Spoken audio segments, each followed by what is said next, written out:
ये सरकार किसान कल्याण करेगी या इकोनॉमी को आगे बढ़ाएगी? मोदी जी ने बता दिया किसान कल्याण भी हो सकता है और अर्थतंत्र भी पटरी पर आ सकता है। दोनों के बीच में कोई भी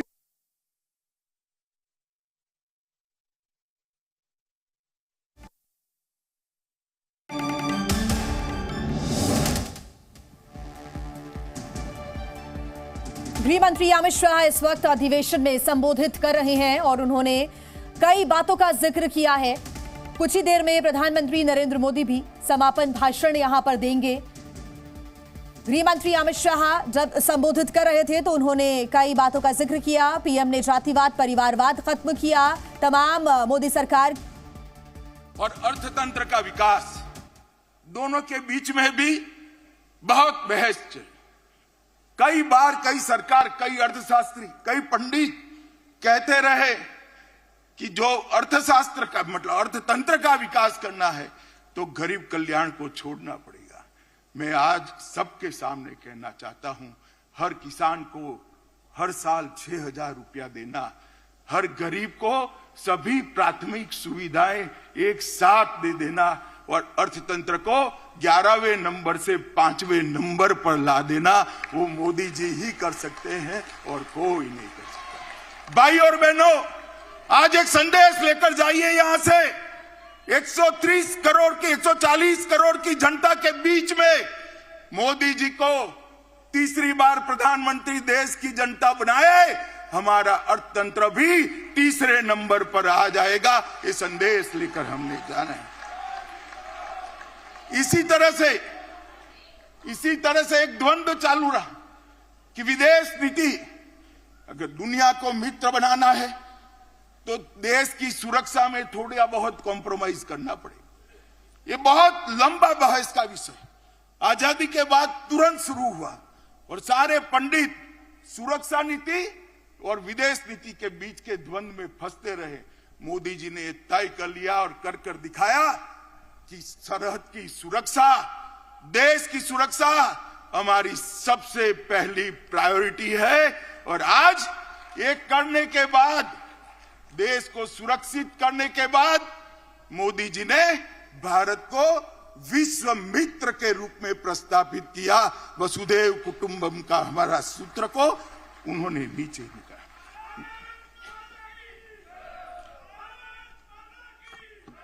मित्रों, इंडी अलायंस और कांग्रेस पार्टी, इसकी देन थी कि इस देश के लोकतंत्र की स्पिरिट को खत्म कर दिया। देश के लोकतंत्र को भ्रष्टाचार, परिवारवाद, तुष्टीकरण और जातिवाद से कलर्ड कर दिया। कभी भी स्वतंत्र रूप से जनमत उभर कर ना आए, इस प्रकार की लोकतांत्रिक व्यवस्था करने में परिवारवादी पार्टियां लगी रही। मोदी जी ने 10 ही साल में भ्रष्टाचार, परिवारवाद, तुष्टीकरण और जातिवाद को समाप्त कर विकास की राजनीति को मध्य बिंदु में लाया, जिसको देश की जनता ने स्वीकारा। मित्रों, मैं आज आप सबके माध्यम से करोड़ों भारतीय जनता पार्टी के कार्यकर्ताओं को कहने आया, अगला चुनाव 2 खेमे पड़े हुए हैं। महाभारत के युद्ध में जैसे पांडव और कौरव के खेमे पड़े थे, इसी तरह चुनाव के पहले 2 खेमे पड़े हैं। एक खेमा है मोदी जी के नेतृत्व में, बीजेपी के नेतृत्व में एनडीए का गठबंधन, और दूसरा है कांग्रेस के नेतृत्व में सारी परिवारवादी पार्टियों का इंडी अलायंस। देश को ये दोनों में से एक को चुनना है। इंडी गठबंधन एक घमंडिया गठबंधन, भ्रष्टाचार, परिवारवाद और तुष्टीकरण की राजनीति का पोषक, और भाजपा और एनडीए का गठबंधन राष्ट्र प्रथम के सिद्धांत पर चलने वाला गठबंधन है। देश की जनता को तय करना है ये परिवारवाद गठबंधन है। देश की जनता को तय करना है ये परिवारवाद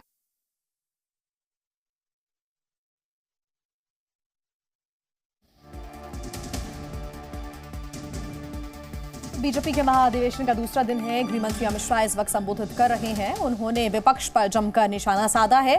साथ ही उन्होंने मोदी सरकार की तमाम योजनाओं का जिक्र करते हुए किस प्रकार से भारत विकास के रास्ते पर अग्रसर है ये बताया। साथ ही कहा कि 2047 तक विकसित भारत का लक्ष्य है। गृह मंत्री अमित शाह इस वक्त कर रहे हैं संबोधित। उन्होंने कहा कि अगला चुनाव महाभारत जैसा, ये उन्होंने कहा है। पांडव और कौरव के खेमों में चुनाव, ये गृह मंत्री अमित शाह कह रहे हैं। साथ ही उन्होंने इंडिया गठबंधन पर भी निशाना साधा है। इंडिया गठबंधन परिवारवाद का पोषक, विपक्ष पर निशाना साधते हुए गृह मंत्री अमित शाह इसके पहले बीजेपी के राष्ट्रीय अध्यक्ष जेपी नड्डा भी संबोधित करते नजर आए। उन्होंने इस अधिवेशन के दूसरे दिन तमाम बातों का जिक्र किया। शुरुआत उन्होंने रामलला के प्राण प्रतिष्ठा के कार्यक्रम के साथ की और पूरे भारत मंडपम में राम की गूंज सुनाई दी। जय श्री राम के नारों के साथ, मोदी है तो मुमकिन है के नारों के साथ अधिवेशन की आज शुरुआत हुई है।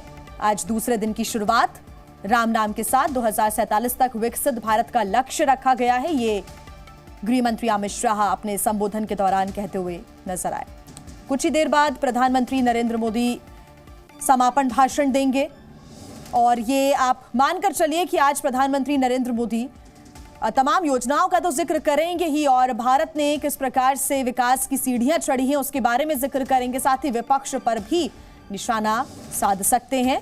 किन बातों का जिक्र करते हैं इस पर नजर रहेगी। साथ ही आज 3:30 बजे भारत मंडपम में बीजेपी शासित राज्यों के मुख्यमंत्री उप मुख्यमंत्रियों के साथ बैठक भी होनी है और इस बैठक का नेतृत्व प्रधानमंत्री और बीजेपी के अध्यक्ष जेपी नड्डा करेंगे। गृह मंत्री अमित शाह ने किन बातों का जिक्र किया है वो भी हम आपको बता रही हैं। बीजेपी के अधिवेशन में इस वक्त अमित शाह संबोधन दे रही हैं। दुनिया ने महसूस किया देश का गौरव, उन्होंने कहा, और पूरी दुनिया में इस वक्त देश का, भारत का डंका बज रहा है। उन्होंने कहा कि 10 साल में कई सिद्धि प्राप्त की है।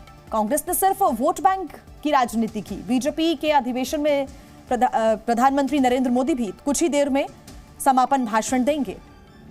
शाह ने कहा कि पीएम ने जातिवाद, परिवारवाद को खत्म किया, गरीबी, भ्रष्टाचार से देश को मुक्ति दिलाई, गुलामी के प्रतीकों से मुक्ति दिलाई। जो कार्य आजादी के तुरंत बाद हो जाना चाहिए था उसमें 70 साल लग गए और उसके बाद जब 2014 के बाद मोदी सरकार बनी उसके बाद गुलामी के प्रतीकों से मुक्ति दिलाने का काम मोदी सरकार ने किया, प्रधानमंत्री ने किया। ये अमित शाह ने कहा कि जब देश आजाद हुआ तो उसके अगले दिन ही तमाम गुलामी के प्रतीकों को खत्म किया जाना चाहिए था, लेकिन ऐसा नहीं हुआ। और अब अगर हम पिछले 10 सालों की बात करें, मोदी सरकार के कार्यकाल की बात करें, इन तमाम गुलामी के प्रतीकों को खत्म करने का काम किया है मोदी सरकार ने और 2047 तक भारत को विकसित देश बनाना है, यही लक्ष्य है। ये जो अगला चुनाव होने जा रहा है वो महाभारत जैसा होगा, यानी कि पांडव और कौरव के खेमों में ये चुनाव होने जा रहा है। इंडिया गठबंधन पर भी जमकर बरसे अमित शाह। उन्होंने इंडिया गठबंधन को परिवारवाद का पोषक बताया। गरीबी, भ्रष्टाचार से मुक्ति दिलाई, ये अमित शाह ने कहा। मोदी सरकार ने गुलामी के प्रतीकों से मुक्ति दिलाई है। उग्रवाद, नक्सलवाद की अंतिम सांसें इस वक्त चल रही हैं, इनको भी नष्ट करने का कार्य किया जा रहा है। तीसरे कार्यकाल में नक्सलवाद को भी खत्म किया जाएगा। गृह मंत्री अमित शाह इस वक्त संबोधित कर रहे हैं और इस अधिवेशन का आज दूसरा दिन है। 11,500 जो बीजेपी के पदाधिकारी हैं वो इस अधिवेशन में हिस्सा बनने के लिए पहुंचे हैं और अकेले अगर हम बीजेपी की बात करें तो इस चुनाव में बीजेपी का लक्ष्य है 370। ये दावा लगातार बीजेपी के बड़े नेताओं की तरफ से किया जा रहा है कि बीजेपी अकेले ही 370 सीटें जीत कर आएगी इन चुनावों में और ये श्रद्धांजलि होगी श्यामा प्रसाद मुखर्जी के लिए। तृणमूल कांग्रेस के मंत्रियों के घर से अनेक करोड़ रुपया, 55 करोड़ तो एक ही स्थान पर से मिले, अनेक करोड़ रुपयों का, सैकड़ों करोड़ के घोटाले बाहर है और लालू जी सजा आपता है और अभी भी एक एक नई भ्रष्टाचार की एफआईआर उन पर हो रही है। मित्रों, पूरा इंडी अलायंस है या भ्रष्टाचार ही जिनका धर्म है, ऐसे इंडी अलायंस को मत देना है। ये देश की जनता ने दी। मित्रों, परिवारवाद, अभी ढेर सारे पत्रकार, कुछ मीडिया चैनल इंडी अलायंस, बड़ा चैलेंज, बड़ा चैलेंज, बड़ा चैलेंज, बड़ा चैलेंज। अगर मुझे कोई कहे कि इंडी अलायंस क्या है, तो मैं इसकी एक ही व्याख्या करता हूं, 7 परिवारवादी पार्टियों का गठबंधन इंडी अलायंस है। इससे ज्यादा कुछ नहीं है। जो अपनी पार्टी के अंदर डेमोक्रेसी नहीं स्थापित कर सकते, वो देश की डेमोक्रेसी की रक्षा नहीं कर सकते। ये देश की जनता को है। आपकी पार्टी लोकतांत्रिक पार्टी नहीं है, आपकी पार्टियां लोकतांत्रिक पार्टियां नहीं है। आप देश के लोकतंत्र का रक्षा नहीं कर सकते। एक और मोदी जी के नेतृत्व में डेवलपमेंटल अलायंस है, और दूसरी ओर राहुल जी के नेतृत्व में डायनेस्टिक अलायंस है। डेमोक्रेटिक अलायंस, डेवलपमेंटल अलायंस और डायनेस्टिक अलायंस के बीच में देश की जनता को पसंद करना है। मुझे विश्वास है कि एक और मोदी जी देश के और गरीबों के विकास के लिए काम करें, और दूसरी ओर अपने परिवार की चिंता करने वाली पार्टियां हैं। देश निश्चित रूप से विकास की राजनीति करने वाली भारतीय जनता पार्टी और एनडीए को सिलेक्ट करेगी, इसका मुझे पूरा विश्वास। देखिए साहब, इनके राजनीति में उद्देश्य क्या है? मोदी जी कहते हैं महान भारत की रचना हो, 2047 तक का लक्ष्य रखा। आत्मनिर्भर भारत की रचना हो, 2047 तक का लक्ष्य रखा। सोनिया जी का लक्ष्य, राहुल जी को पीएम बनाना। पवार साहब का लक्ष्य, बेटी को सीएम बनाना। ममता दीदी का लक्ष्य, भतीजे को सीएम बनाना। स्टालिन का लक्ष्य, अपने बेटे को सीएम बनाना। लालू प्रसाद जी का लक्ष्य, अपने बेटे को सीएम बनाना। उद्धव ठाकरे का लक्ष्य, अपने बेटे को सीएम बनाना। और मुलायम सिंह जी बेटे को बनाकर ही गए हैं। अब मुझे एक बात बताइए कार्यकर्ता भाइयों बहनों, जिनका लक्ष्य ही अपने बेटे बेटी भतीजों का कल्याण हो, वो गरीब का कल्याण कर सकता है क्या? कभी नहीं कर सकता। जिनका लक्ष्य ही अपने परिवार के लिए सत्ता हथियाना हो, वो देश का कल्याण कर सकता है क्या? कभी नहीं कर सकता। मित्रों, इस देश के अंदर 2G, 3G और 4G पार्टियां हैं। 2G से मतलब आप 2G घोटाले से नहीं है। 2 generation party, 3 generation party, 4 generation party. 4 पीढ़ी तक नेता नहीं बदलता है। 4 पीढ़ी तक नेता नहीं बदलता है। क्यों भाई? देश के किसी युवा में कौवत नहीं है, वो आगे नहीं बढ़ सकता। ना जी, वो नहीं बढ़ सकता। थोड़ा आगे बढ़ गया तो उसका हस्र कर देंगे। कई सारे लोग ऐसे हस्र किए हुए हैं, भारतीय जनता पार्टी ज्वाइन कर आज लोकतंत्र की यात्रा में जुड़े हैं। तेजस्विता का, परफॉर्मेंस का, विचार का, परिश्रम का और दृष्टि का वहां कोई महत्व नहीं है।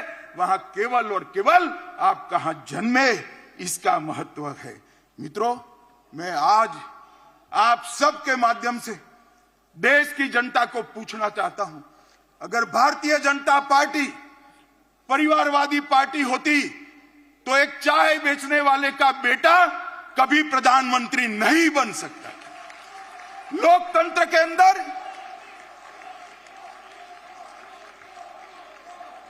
मित्रों, लोकतंत्र के अंदर ये बहुत जरूरी है, सबको समान अवसर मिले। सबके अंदर ईश्वर दत्त शक्तियां जो पड़ी हैं, वो ईश्वर दत्त शक्तियों के आधार पर उसको आगे बढ़ने का मौका मिले, और वो केवल और केवल भारतीय जनता पार्टी में विद्यमान है और किसी दल में नहीं। जी न्यूज़।